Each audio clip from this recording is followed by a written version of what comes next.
Greetings everyone. So now we are going to discuss with our new chapter chromosome. Chromosome basically was first discovered by Walter Fleming. These are first observed by Walter Fleming, and when he was watching the rapidly dividing cells of salamander larvae, and what he did was he utilized a pigment which was known as Parkin's aniline. When he utilized this pigment and watched the chromosome rapidly dividing cells, he just saw some you know colored bodies in the nucleus, and these colored bodies were um, just look like these are some colored bodies which he named as chromosomes. But in actual, these are not the colored bodies; these are colorless bodies. They are colorless, but because of name. But since the name was chromosome, and once it was kept, it has been now called as chromosome. But in actual, it is a misnomer, such that it is in actual colorless. So, if you talk about the structure of chromosome is basically the it plays a huge role in our heredity because it contains the DNA and the genes in which have basically the information regarding the coding of protein. So, if we talk about a number of chromosomes in penicillium, there's one pair of chromosomes, two chromosomes are there. In humans, there are 46. In wheat, 42. In sugarcane, 80. In Z maize, 16. In frog, 26. In mouse, 40. And if we talk about fruit fly, there are around 14. 14. Yes. And uh, these are the number of chromosomes which are present in different organisms. So what actually the number of chromosomes signify? Why are they important? What we are going to do is start off with its structure, that how chromosome what is the basic structure of chromosome. So um, if we just simply talk about the length of DNA in chromosome. So the chromosome itself contains around 140 million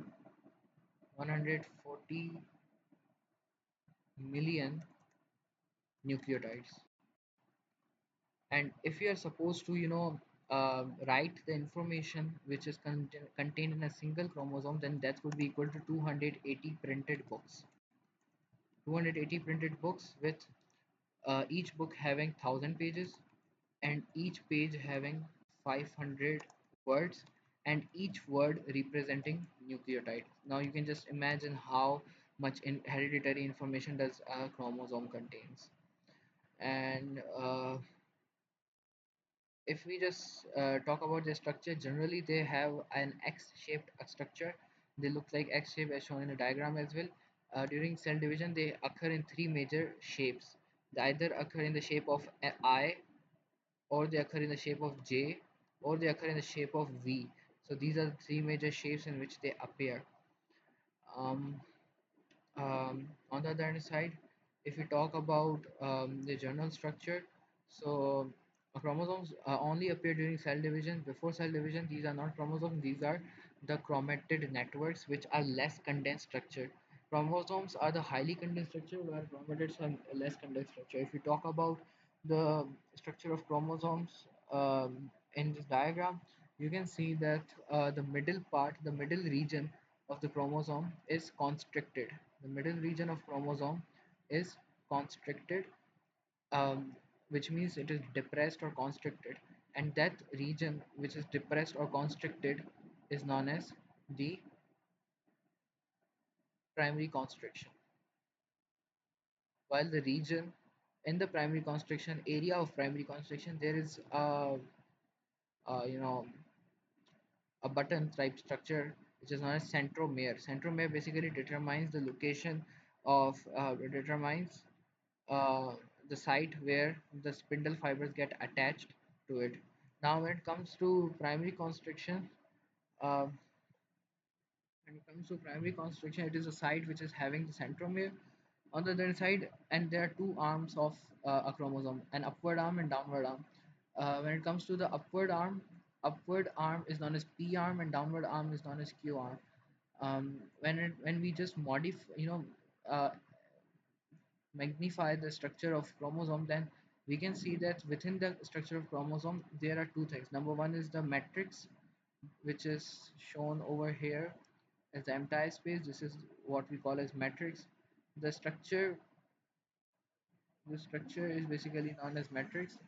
On the other hand side, you can see that DNA is present over here. This is the DNA. We just discuss that what is the structure of putting DNA into chromosome, because in chromosome each arm contains around 5 centimeter of DNA. Each chromosome contains 5 centimeter of DNA, which is quite huge. And um, in order to fit the chromosome, fit the DNA into it, there is a special process which we are going to discuss within a few minutes. Pellicle is the outer layer of the chromosome, is the outer membrane of, not a membrane, but it is a layer which is known as pellicle. And this is the DNA structure, DNA which is super coiled over here. And apart from that, we've got matrix over here which I highlighted in the green. Now, at the time of cell division during anaphase, what actually happens is that at the time of anaphase, the chromosomes are duplicated. These are duplicated to homologous chromosomes. These are duplicated to homologous chromosomes, as I have previously discussed in our video. That chromosomes are at the time of cell division are divided into homologous chromosomes. So what actually happens at the time of cell division is that two structures arise which are known as the centrosomes. Centrosomes are structure which are formed by centrioles, which are two 9 plus 0 arrangement of microtubules, which we have previously studied as well, uh, which contain which cause to release spindle fibers. These spindle fibers attach to a specific central region of chromosome, which is known as the kinetochore. On the centromere, on the central region, there is a disc-like protein. A disc-like protein is present, which is known as kinetochore.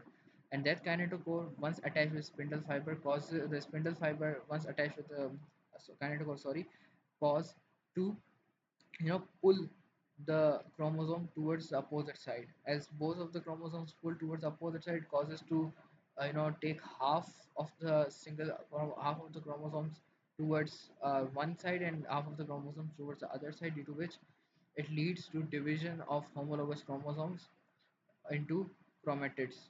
So in that sense, the sister chromatids being divided was to move to the other hand side. So at that moment, these are the structures which are found over here. Apart from which, a thing which I would like to highlight over here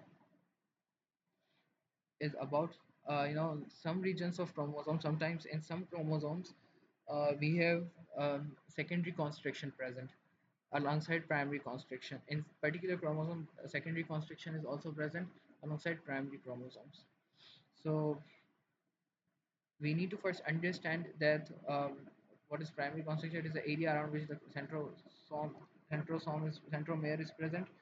Centromere is present, and at the end of each chromosome, there is a special region present, which is known as a special cap-like termination is present, which is known as the telomere. Telomere basically prevents the attachment of one chromosome with another. Alongside which, if we talk about some chromosomes, special chromosomes which are having secondary constriction above telomere, they have another constriction which is known as secondary constriction. And within this region of secondary constriction, there is a region which is known as NOR, which is known as nuclear organizing region. It is also known as a factory of nucleolus, because it is a region from where the nucleolus is synthesized. Now, above the nuclear NOR, above the secondary constriction, we have got a region which is known as satellite DNA. Satellite DNA. It is also known as useless DNA, junk DNA, because it contains heterochromatin region number one, and number two, that it contains. Now, what is heterochromatin region? We are just going to discuss that as well. That what heterochromatin region is basically a highly condensed chromatin region, such that chromosome is made up of supercoiling, so made up by supercoiling of chromatid network.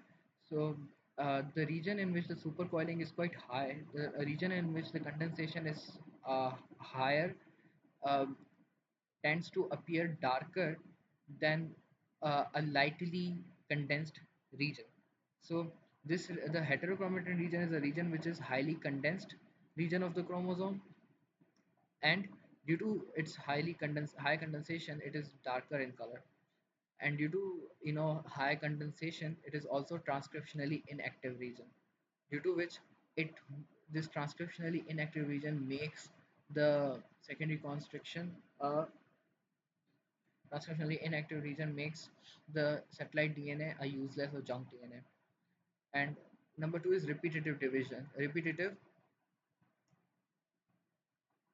Number two is repetitive coiling, repetitive division. So here repetitive coiling occurs, due to which it makes the you know expression of the DNA over here to be impossible, to be unable to occur. So this is the part.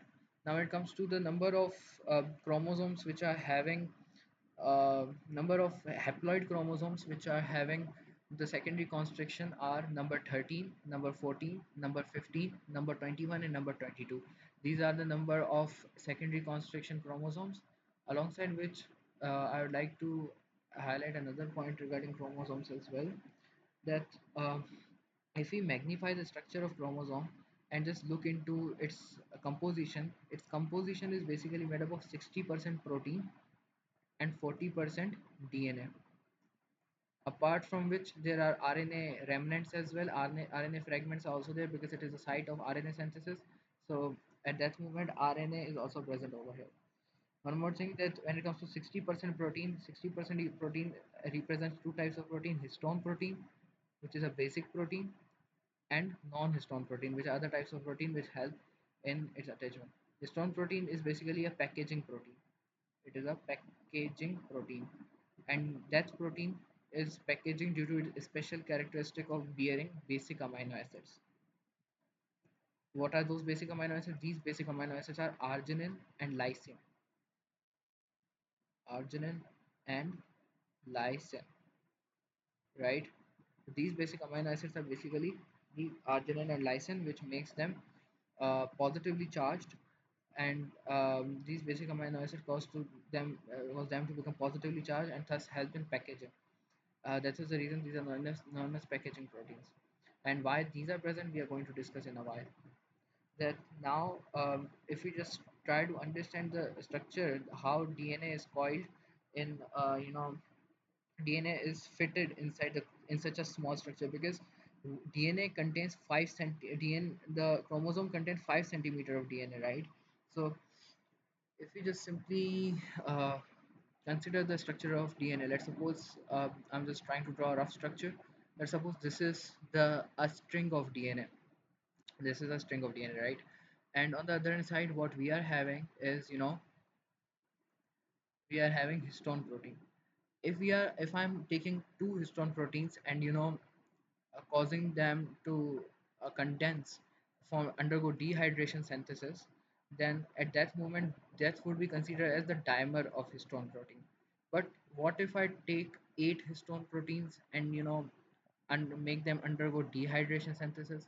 At that moment they would form an octamer, just like there is formation of dimer by two um, histone synthesis. So as the octamer is formed, this octamer, we've got formation of octamer of histone proteins, 8 histone proteins combined together. Now, what actually happens is that the DNA is a negatively charged molecule. Why is a negatively charged molecule? Because it bears phosphate groups which are negatively charged. Due to which, what actually happens is that the negatively charged um, phosphate group of the DNA causes to create a Coulomb attractive force with the positively charged histone proteins due to the presence of basic amino acids, due to which the negative charge of DNA of phosphate group and positive charge of basic amino acid causes to attract and create an attractive force, due to which the DNA coils around the DNA coils around the octamer of histone proteins.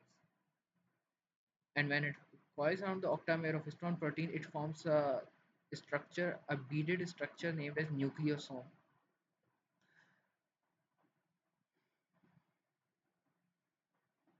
Now, if we talk about one nucleosome, this is only one nucleosome, but if I want another nucleosome to draw as well, so I'm drawing another nucleosome, it's just for explanation. I'm drawing another nucleosome, and one nucleosome should be connected to another nucleosome because DNA is a continuous strand going on. DNA is continuous strand is going on. Then one nucleosome is connected to another nucleosome through a string, which is known as the linker DNA, which is around 2 nanometer thick. 2 nanometer thick, right? So that string is around 2 nanometer thick, and that string, which is 2 nanometer thick, causes to create connect one nucleosome to another. Now let's suppose if we are having multiple nucleosomes. Let's suppose if I take one nucleosome, then I take another nucleosome, and third and fourth and fifth and so on, I'll just create a chain of nucleosomes. Then at that moment it will create a string of a beaded string, which is known as a nucleosome string. That nucleosome string is around 10 nanometer thick, after which this is the first stage, which is the formation of nucleosome string. It occurs during S phase of cell cycle. And after that, when it comes to G2 phase, in G2 phase the nucleosome string further coils at its own axis. When it further coils at its own axis, it causes to create a dense structure, a dense and condensed structure which is quite thick, named as chromatin network. That's net chromatin network basically is around 30 nanometer thick. Nucleosome string is around 10 nanometer thick, and chromatin network is around 30 nanometer thick when it coils in chromatin network. And chromatin fiber, this is what we call as chromatin fiber, because it looks like a fiber like structure. So when chromatin fiber is further coiled up, this formation of chromatin fiber occurs during G2 phase, after which when chromatin fiber is further coiled up,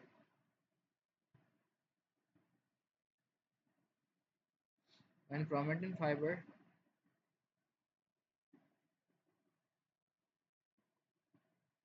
when chromatin fiber